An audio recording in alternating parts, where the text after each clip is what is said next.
Hey y'all, this is aemok, Madam Hexe, Kaitlyn, kayce, and this is Trouble Comes in 3.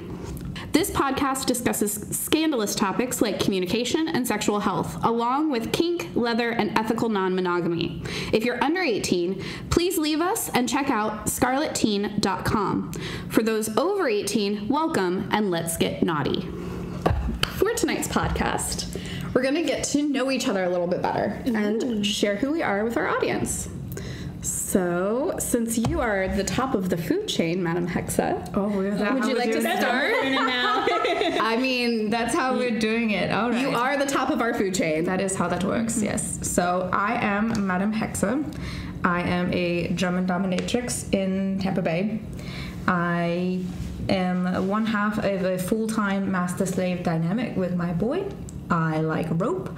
I like hurting people when they ask me nicely for it. And causing all kinds of trouble with my friends. So what got you into the community?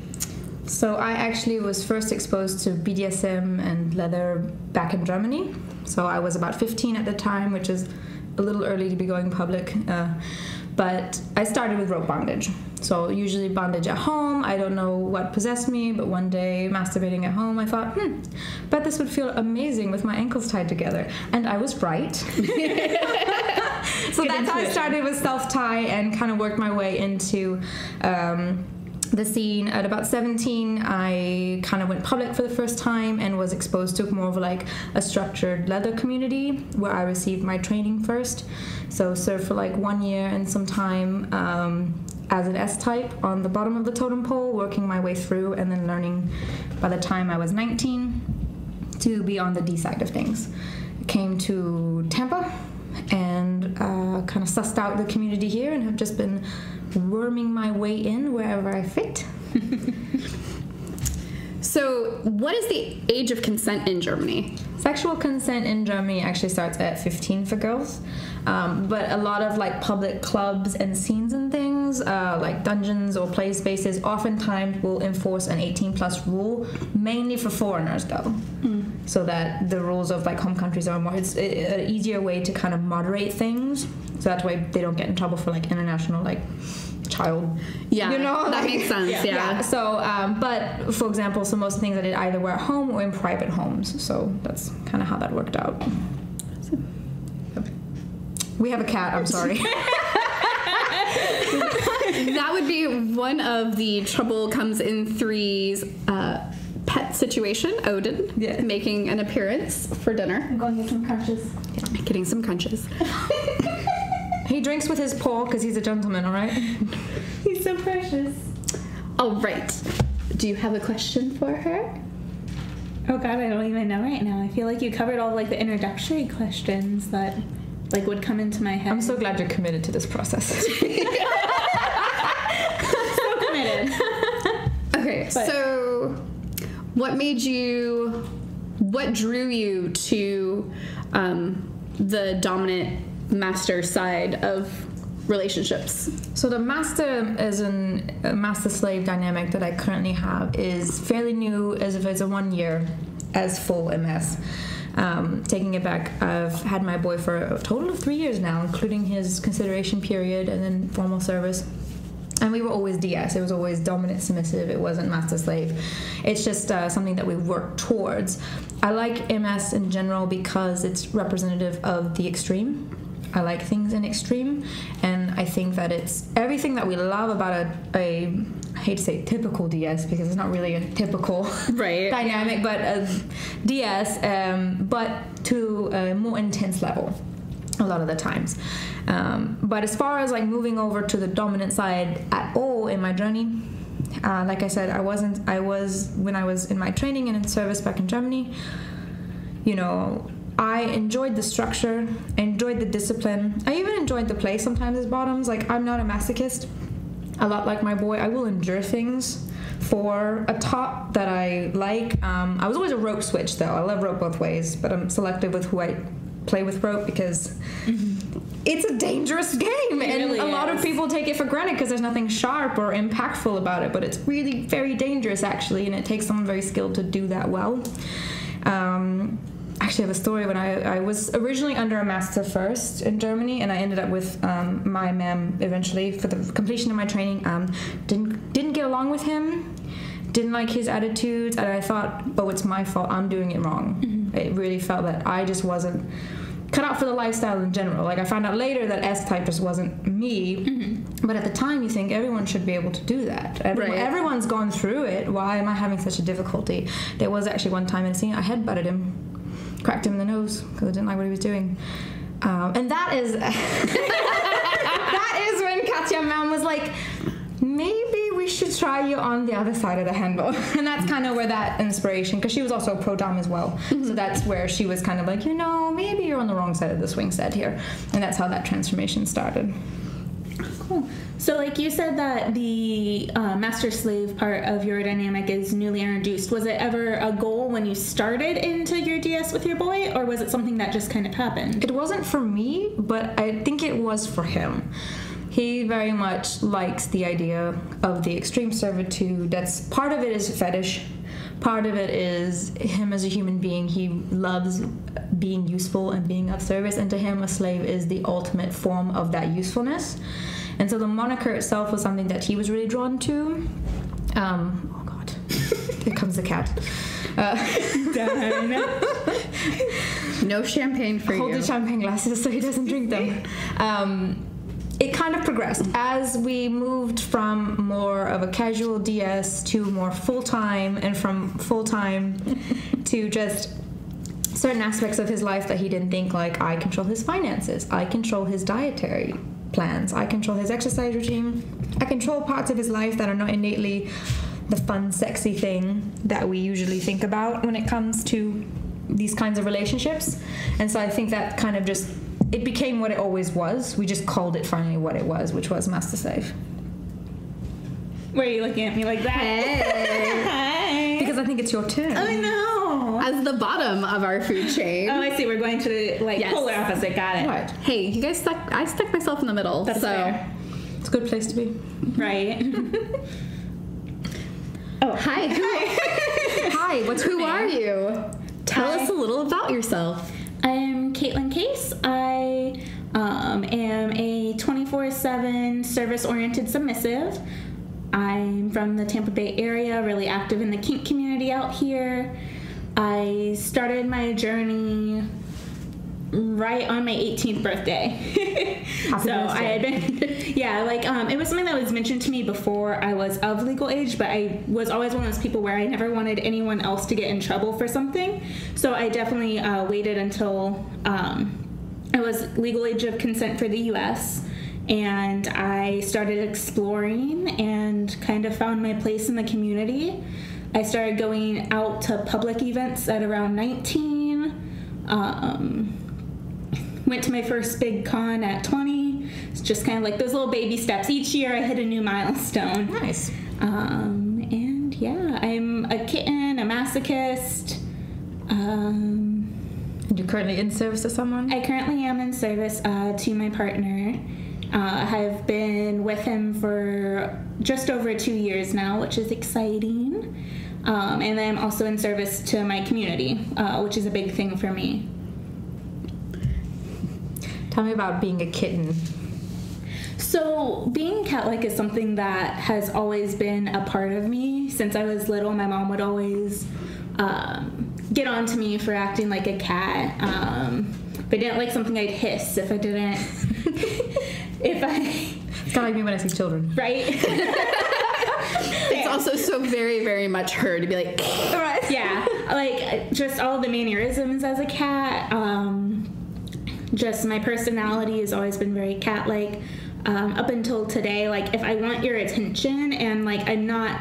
Like, I can't think of somebody's name, or I, like, can't think through, like, in the heat of the moment, I'll just meow. Because whoever knows me knows that that's me. Like, and they're like, what? Right? It's like a little, like, secret signal, like, meow. What do you need, kitty? Exactly. And so it was something that was very fitting. I was actually really excited. It was one of the later things I found out about myself as far as it, like, the pet play community and the critter community actually being a thing. Yeah. So it's one of the newer things that I kind of came into about myself and realizing that there's actually a community, probably around 1920-ish, really. It just kind of felt like I finally had that word for who I was. And even now, like, I don't really actively go out and, like, go to critter moshes or critter romps or anything, but, like, it's still very definitive of who I am as a descriptor. I get that. Yeah. So what draws you to the S side of the slash?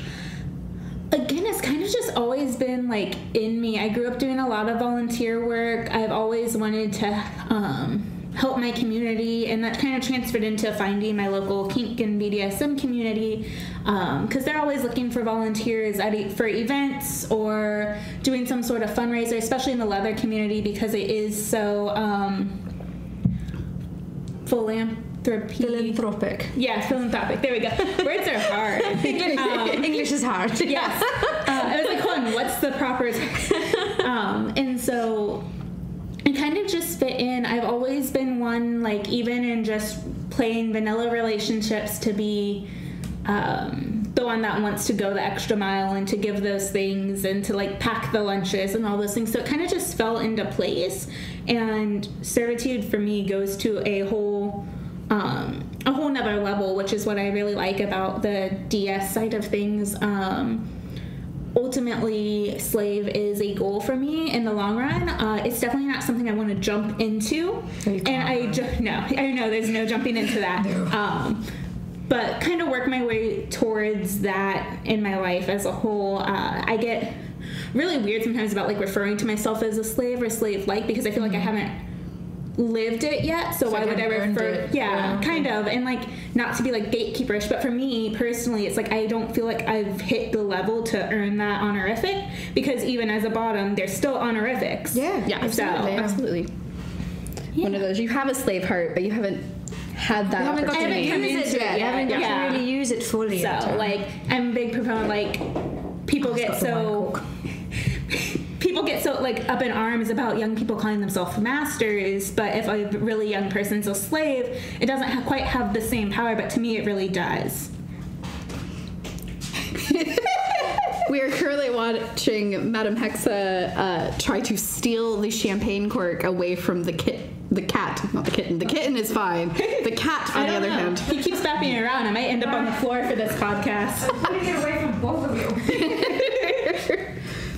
We're super, super serious, if you hadn't figured that out. Very serious. Professionals. Yes. Professionals. And you, Muck? Yeah. I guess I was trying to think of another question for her. We can come back to her, but okay. We don't want to miss out on you. So, my name is Aemok, or Running Amok, which is the easiest way to explain to people how to pronounce my name. Mm-hmm. I have been kinky and poly since my teen years, possibly before. Looking back, I realized that, like, all through high school, I basically had a giant polycule situation going on. We didn't have the words for it. We didn't have the words. We didn't even know it was a thing. However, that is exactly how our relationships and dynamics worked. So I identify as a female, indigenous, submissive-oriented switch. I'm sadomasochistic. I love to be hurt. I will also lick your tears as you're crying and screaming and giggle while doing it. It's gorgeous. Tears are so tasty. So I enjoy both sides of the sadomasochist. I tend to lean towards the submissive side of things, very service oriented. I prefer to take direction from my people. Yes. I am collared to my CERN Alpha. We have been together for 3 years now. 3, 4, somewhere between there. 3 and 4 years. Close-ish. Which includes our consideration period and all of that. It's actually the time of year that we renew our contract. So that should be happening this month. Yay! Happy New Year. Right? Happy New Year! No better way to say it than a new contract. Right? I'm part of a leather family, also with my CERN Alpha. I teach a lot of rope. I love doing rope stuff. That's actually kind of like the first kink I got into. Like you were saying, you're masturbating and we're like, I wonder how this would feel. Amazing. I would tie myself to my daybed frame and like all the time. That was what I did. Yep. So same thing, like bondage was very early. I got into it a little bit when I was like 18, 19. I actually was a professional dame, worked with a burlesque company that did fetish-oriented burlesque shows. Nice. Super fun. Was a total blast. Got into a monogamous relationship that was kinky. Did not work out well. 9 years later. Better late than never. 8 or 9 years later, we finally split. But I learned a ton about myself. Sure. Definitely non-monogamous. Definitely need a strong-minded dominant in my life. I can't get a squishy dominant. They're nice, but like I get that. They're nice to push around. right. They are until they stop while fucking you and go, does that hurt? It's like, and then you're like, that's supposed to hurt. Keep fucking me. Yeah. Speaking of dominance and fucking, your relationship with your sir and alpha. Tell us about that a little bit. So my sir and alpha are a gay married couple.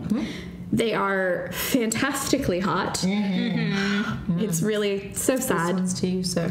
But I mean, thank you for the aesthetics. I am glad I can share the aesthetic. However, they are very, very, very gay. And you are very, very woman. And I have penises, but all of my penises came from the store. Likewise. And not their style. That's fair. I also have giant boobs. I think that's a major turnoff as well. Especially for your alpha. Yeah, especially for No alpha. dirty pillows. No.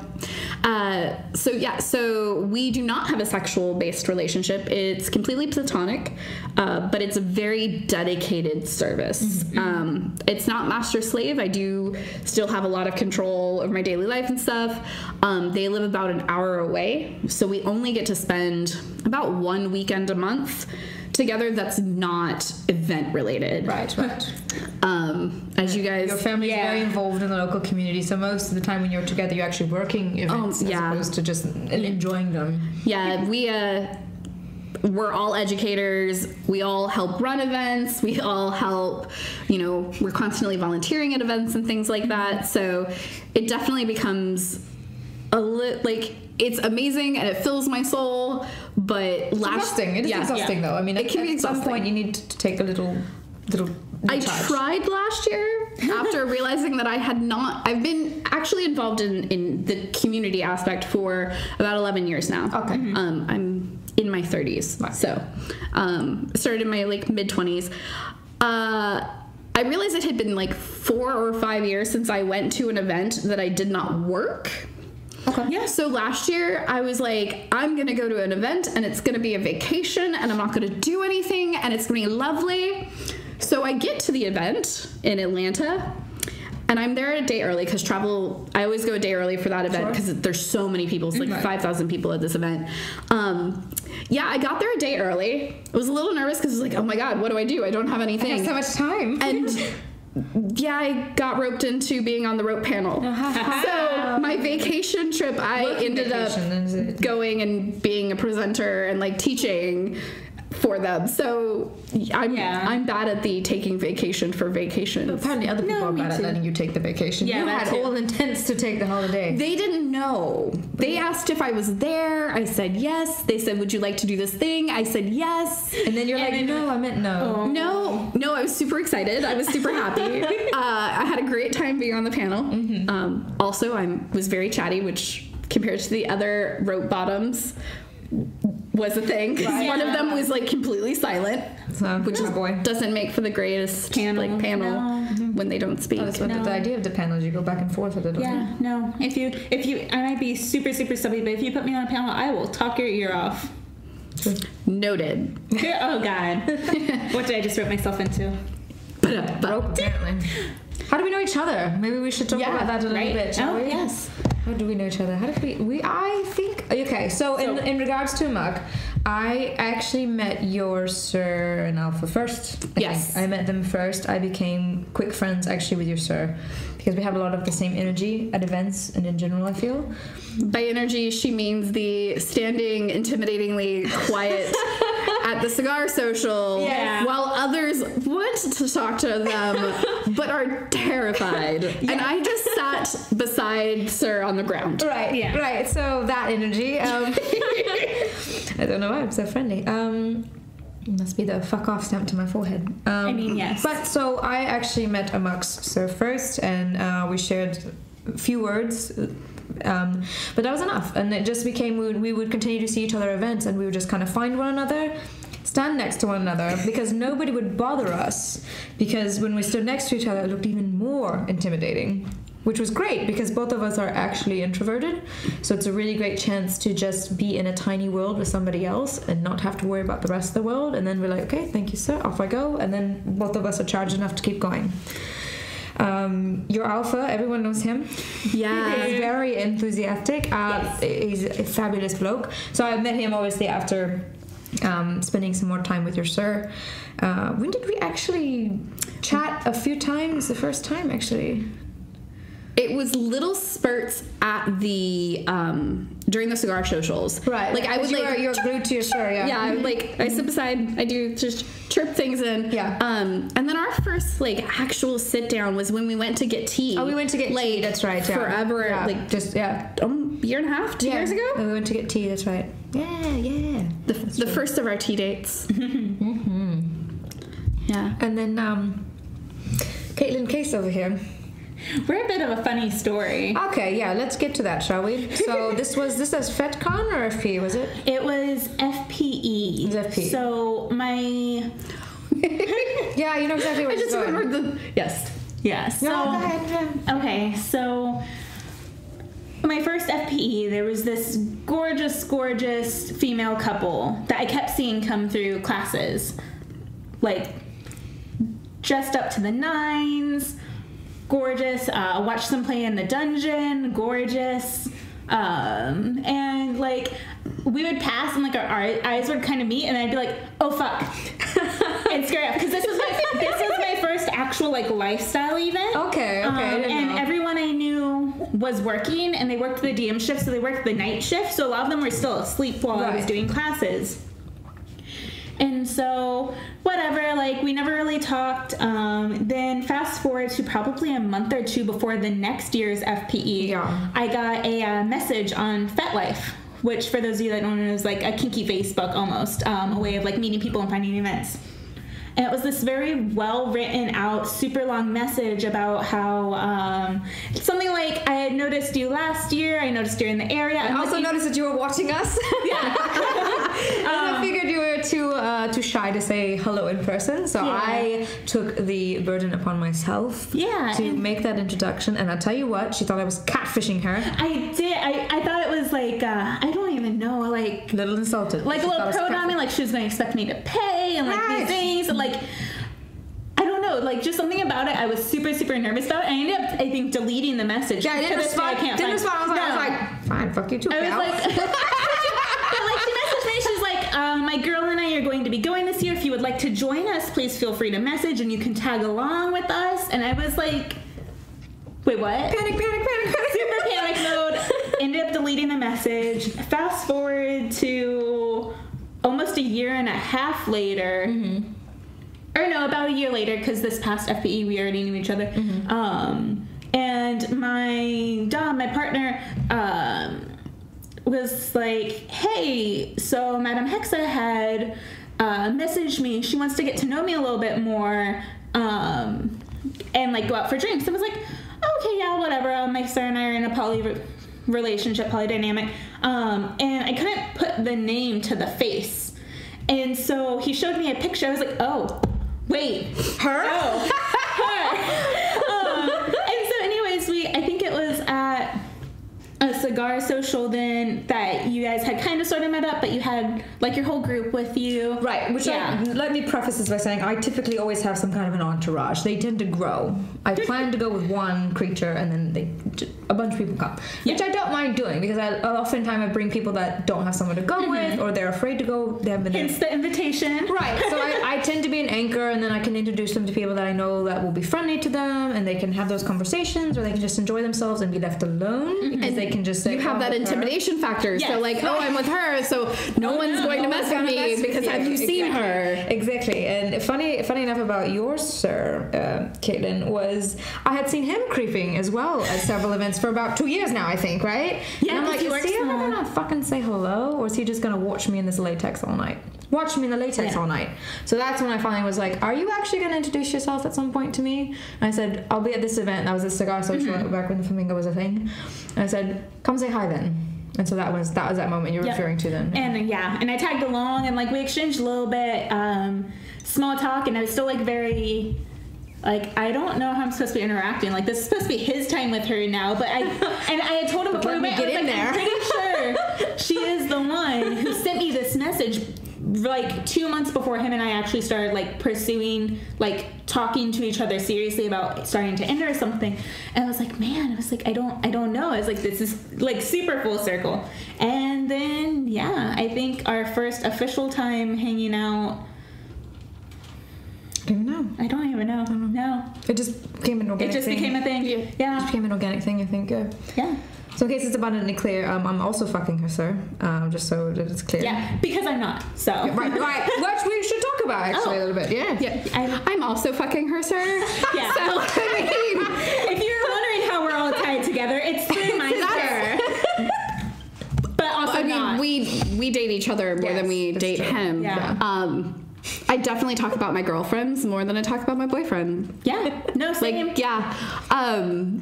we met a couple of times because you were at FPE. Yep, I was in your class and I like started fangirling over you. Super, super squish moment. Which still makes me giggle and turn red because I don't always understand why people squish on me. I don't know. She came to my Butler's Books class, I believe was the first one. Which was like super service oriented. I was wondering if it was the same one where I think the first time you saw one of my classes was my rope and body contact. And it was a room of like 100 people all sitting on the floor, and then there's Madam Hexe. You were not standing. You were perfectly perched upon your human. You were not standing. I was first, but then my boots I got tired. So then which made you stand out because you were above everyone else, like literally a whole human above everyone else. Yes, during her class I got tired, and so everybody sat on the floor because she's like, this is going to be very casual because it was like a demo class that was on the floor, so people should sit down so they could see, but not in those boots. So I had my slave boy be a tabletop, so on his hands and knees, and I just sat on him like furniture because then I don't have that far to get up. At that time I was still getting to know Madame Hexe, and it was intimidating as fuck to realize that she was there. And also for her to be a point, because one, she's like dressed to the nines. Right, she's also perched precariously on top of a human. And I'm attempting to teach this class where I'm like throwing people around and kicking them and tying them up. Oh, it was a fun class. Oh, it was great. Significantly What I love about this is we all knew each other's reputations before we knew each other. Yeah. Wait, I had a reputation? You did. Oh, shit. So, 2 FPEs ago, so FPE is an event called Florida Power Exchange. Right. I think you've taught there now, right? No. I unofficially taught at the cigar socials. Yeah. I have not officially been on the docket. Okay, so I thought maybe next year. I have been involved with FPE since the beginning. It's been going on for about 8 years. It is an event that it's kink lifestyle, but it's specifically focused on relationship dynamics, and building better relationships, building better power exchange dynamics. So 2 years ago, I hosted an event on Thursday night called FPE's Next Top Presenter. Yep. And that's where that was from. Yeah. So I had 3 people, basically 3 individuals who had never taught at a large event, anything bigger than like a munch. They've never taught at all, they're interested, or they've only maybe taught for like a small group. Give them a platform to go out and take their hand at teaching in front of a large audience. Baptism by fire, and get immediate feedback from judges. So both good and so bad. It's kind of like point, Shark Tank-esque. I love it, but kinky. Fucking love it. And so we had 3 different people up on stage who came up. They had 7 minutes to give a presentation, which sounds like an incredibly long time. It goes by so fast. And it feels like an incredibly long time when you're trying to figure it out. Right? It was, and then it's I get having like flashbacks. Like, oh. Right. So they had to get up and they had to give this presentation. And the cool thing about this kind of like little contest, there were also really hot burlesque dancers. Oh God, yes. Maven Misbehavin' was there. Some hot shit going on in between. But the cool thing was that I had actually worked with the directors of FPE, that whoever won this competition actually got a teaching spot on the next year's slate. Okay. So this, a person who's never really taught before is now guaranteed a spot at a major regional event. How could you pass up an opportunity like that, though, honestly? So she got up there, and it was fucking phenomenal. I did not have a vote, which was really sad, because I would have picked her because it was my contest and I was the host. Right. I did hump some things along the way. I rolled around in glitter, because that's me. I am the glitter one of the 3 of us. But I absolutely thought her presentation was hands down the best. It was the most thought out. It was the most organized. And I was like, please pick her, please pick her, please pick her. Spoiler. So she won. She was crowned. Or, God, I don't know. We didn't have a crown. Gifted. FPE is the next top presenter. Nice. And then we got to start getting to know each other more after that. Right. Because I stayed in contact with her to kind of help check, like, what are you thinking about class-wise? Right. Do you have any questions? Can I help you, like, get comfortable with anything? Right. I put my name out there hoping this thing would work. Please make it work. Right. And I will say I got to see parts of her presentation this year, and both of them were top-notch. So I win. I was in the objectification objectification class. So the other one was doing the Saran wrap. No, you're fine. No, I don't blame you. Go for it. That was great. Oh, that was great. So that's how we met. You did have a reputation. There you go. That's you did. Well, so like for me, I deeply remember because I was squishing on you so hard for your class. Squishing. So good. What does it mean, squishing? I'm asexual. And so I don't feel sexual attraction to people. And so one of the terms that we use in the community, or in the asexual community, is a squish. So it's not really a crush. It's not, because like crush somewhere along the way got turned into like if you have a crush on someone, you kind of want to fuck them. Okay. And so squish is basically you're really attracted to this person as like you want to have like a super strong friendship with them really bad. Like platonic crush. Yeah, like a platonic crush. And so we call it a squish. So hard. Yeah, so squish is like I love that. pretty much. But squish because like you just want to like hug them and squish them, but you don't want to do anything else She's with them. pretty squishable though. She is. What about you? Oh, that's it. Well then, hi. But I got oof, the fun mess. But like I got your business card because I just recently, before going to FPE, started my own lifestyle blog. And like I wanted to write about my experience at FPE, and I wanted to make sure that it was okay to like reference you in it, because some people present at events and don't necessarily want their stuff out there outside of the event. So privacy is a thing. And so I got your business card, and I actually still have it to this day. It's currently sitting on the TV thing. I found it was like I had it stuck in an old wallet. It's gonna end up in like a scrapbook with like hearts and Those were limited edition cards. I completely redid them. This is a collector's item. Is it the one with my butt or my face? Your face. Okay. Oh, I'll get you a butt one. I'll get you a butt one. I feel like I need a butt card. I will give you a butt card as well. I think I have a couple more left. Yay. But yeah, and then so like I remember I was freaking out because on a whim, I was having a really bad day, and like a Facebook post for FPE's Next Top Presenter came across. I was like, fuck it, I'm going to fill out this thing, and it hit submit. I was like, holy shit, what the fuck did I do? Like instant regret. I was like, oh god, I did the thing. I actually have to do it now.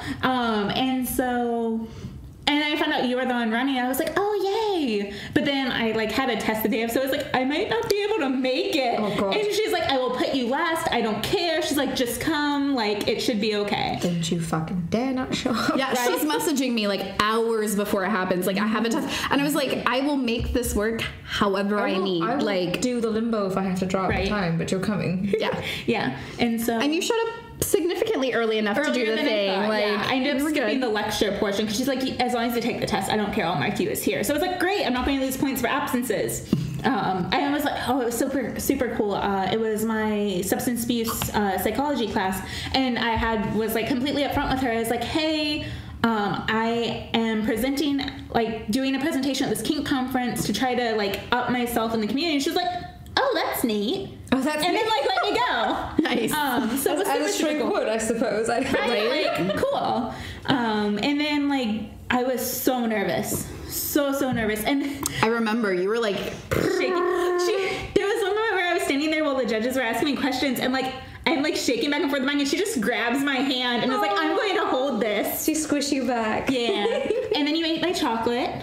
Because I did eat. I like the chocolate. Do you chocolate? It was a Butterfinger, and so I was like super for that. And like the judges finished asking her questions, and she just kind of looked at me. I was like into the microphone. I was like, "Can I go eat my chocolate now?" So that was fun. But yeah, and then officially we were supposed to have like a girl date to like actually try to get to know each other, and both of us forgot. It was so the girl date. You know what? That doesn't fucking surprise me. So this is why we both forgot. So the girl date was supposed to happen right before LLC. Okay. Leather Leadership Conference. Yep. We had scheduled it before I knew I was going to LLC. Yep. The week before I went to LLC, I was in Mexico. Ah. Oh So yeah. I was only home for So you didn't remember 2.5 days. Yeah. And then all of a sudden, my phone blurps, and it's like, you have tea time. And I went, But like an hour later, her message was like, "Oh my god, I'm so sorry. I completely forgot. I hope we're not like at the restaurant waiting." She's like, "Oh, I forgot too." yeah, I was like, great, because can we reschedule that? Yeah. Except for then our schedules got crazy, as our schedules all do. And her boyfriend messaged me for a date. And he got the date before And he got me. the date before me. Or before her. I was so with pissed. me. I was like, "Wait, no, I was supposed to have a date with her. This isn't fair. What do you mean?" I was like, "What do you mean you have a date with her?" You're mean, sir.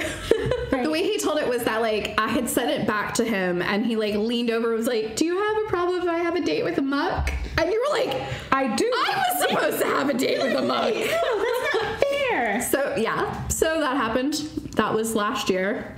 And Months and months later, here we are. here we are, being ridiculous, drinking champagne, and making a podcast together. Why not? Guys, We've got some great fucking stories to tell. we really do. Right. I guess we should talk about, like, what the podcast is going to be. What is the podcast going to be? I thought it was just us rambling. I mean, mean, essentially, yeah. with minor structure. Right. Yeah. Yeah. Fantastic. So through the champagne bubbles and our giggles and our nonsense, I think we wanted to bring this podcast together because we have three very unique perspectives, as you may have sussed out in the chaos that was that introduction. You know, we have a D-type, we have very high protocol D-type, we have very service-oriented full-time S-type, we have switch. We kind of cover the spectrum of a lot of things. Also, spoiler alert, we're also sex workers.